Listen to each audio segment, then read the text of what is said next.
Hi, good morning. So today I'll be speaking about tax reform and the Tax Cuts and Jobs Act. Okay, so this was just signed by the President on December 22nd, just in time to make CPAs crazy. Most changes are effective for years 2018 through 2025. So this is not going to affect the tax return that you're going to file in April. Yeah, that's for 2017. But when you're doing your taxes for next year, okay, then that you will need to take these things into consideration. So I can't see. Okay. So the Tax Act was intended to simplify the tax code, and certain political parties said it was going to be so simple that we would all be able to file using a postcard. So I'm going to ask you at the end if you think that they met their goal. Okay, let's talk about tax rates. So on the left-hand column, these are the 2017 tax rates. This is the law before the Tax Act. And on the right-hand side are the 2018 tax rates. So this is after the Tax Act. This table is for a single filing status.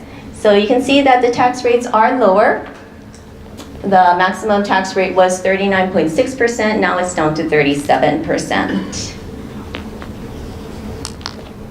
And this next slide are the tax rates for married filing joint status. And again, same thing, the table on the left is the 2017 tax rates. This is before the Tax Act. And on the right is for 2018, so rates after the Tax Act.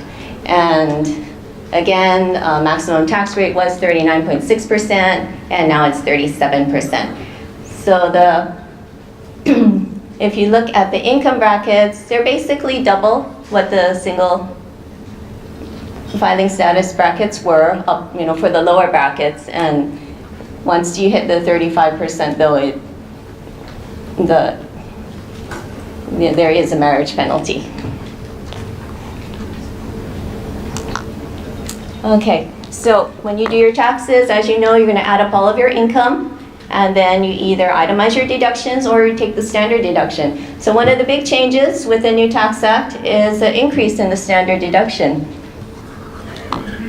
Okay, so if you are with single or married filing separately filing status, it used to be $6,350, and now it is $12,000. So that's quite a big increase. It's almost double. Okay, for head of household status, it was $9,350, and now it's $18,000 for 2018. So, and then for married filing joint, it was $12,700, and now it is $24,000. So there will be more people that are able to take the standard deduction now.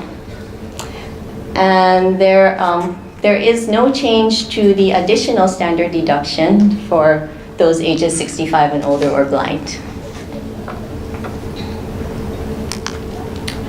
Okay, so if you are not taking the standard, and you're going to itemize, there are a lot of changes to itemized deductions. And the first one, medical, some of them are positive, some of them are negative. Medical expenses, this one is a positive. This one is actually a retroactive provision. And as you know, medical expenses had to be over a certain floor, and that was increasing to 10% of adjusted gross income. So with the new law, this is retroactive to 2017, or that floor is going to drop to 7.5%. So make a little difference if you're able to deduct medical expenses. Okay, and then the next one, this is a not so good one. This is a state and local taxes deduction. It's now limited to $10,000. This is a SALT deduction that everyone was talking about at the end of the year, and not too happy about it. So state and local taxes, that includes state income taxes and property taxes. So high income tax states like California, New York, New Jersey, Hawaii, we're not too happy about this. Okay, the next one, home mortgage interest deduction, the debt limit is reduced. And previously you could deduct your home mortgage interest if your mortgage was $1 million or less. And now that's changing. Under the new law, it's limiting the debt limit to $750,000. But this is only effective for mortgages dated after December 15th of 2017. So if you do have a mortgage that's over $750,000, but you've had it before, you're fine. It's not going to affect you. But new loans, this will impact you. Okay, and then the last one here, cash contributions used to be limited to 50% of adjusted gross income, and now it's limited to 60% under the new law. Okay, there are some things that are suspended, some deductions that are just going to be gone for 2018 to 2025. Okay, one is the moving expenses deduction.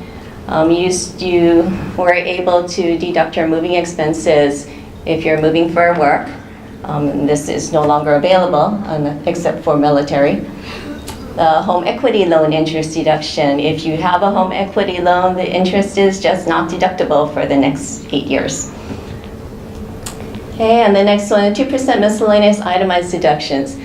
This is also suspended for the next 8 years. And this includes investment expenses,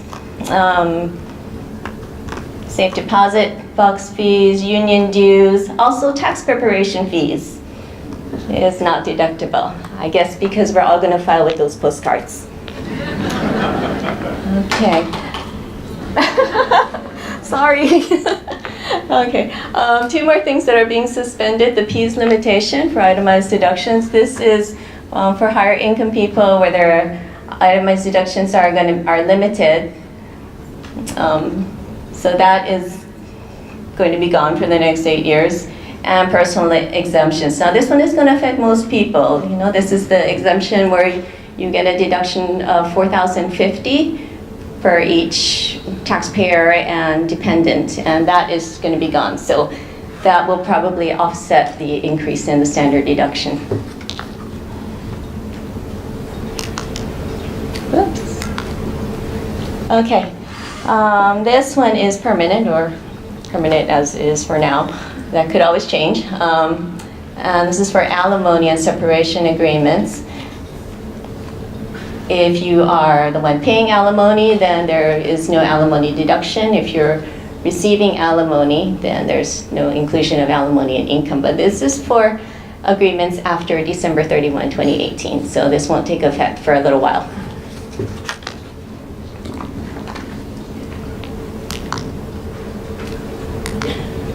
Okay, there's also one big change to tax credits. This is for the child tax credit.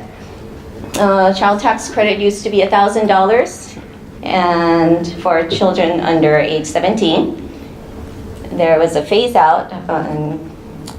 Well, it was $1,000, and now it's going to increase to $2,000. And the phase out this credit would phase out if you had income of $110,000.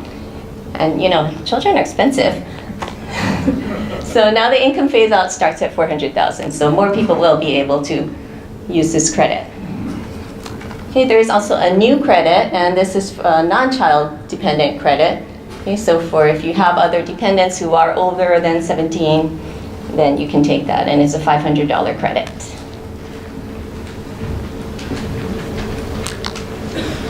Okay, the new tax law also made a big change to the estate and gift tax exemption. As you probably have heard if you've been coming to our seminars, the estate and gift tax exemption was $5.49 million in 2017, and it is doubled now to $11.2 million. And that's going to increase, it'll be indexed for inflation through 2025. But this will, again, it is a temporary rule, it's going to sunset in 2025. Whoops, what did I do? Okay, and two last things I wanted to share with you. One is the health insurance individual responsibility payment. This is repealed from 2019. This is the individual mandate that said that everyone needed to have health insurance. So this is not for this year or this year, but starting in 2019, that will no longer be required. Okay, and then the last one, 529 distributions. These are college savings accounts.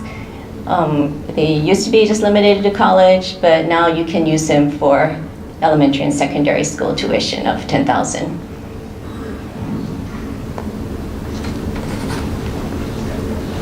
Okay, so do you think that the act succeeded in simplifying the tax code? No. Okay. Will this tax act simplify your life? Maybe. Some people. Okay, do you think we'll all be filing using a postcard? Yeah, probably not. All right, thank you. Thanks, Lori. Thank you, Lori. Lori's been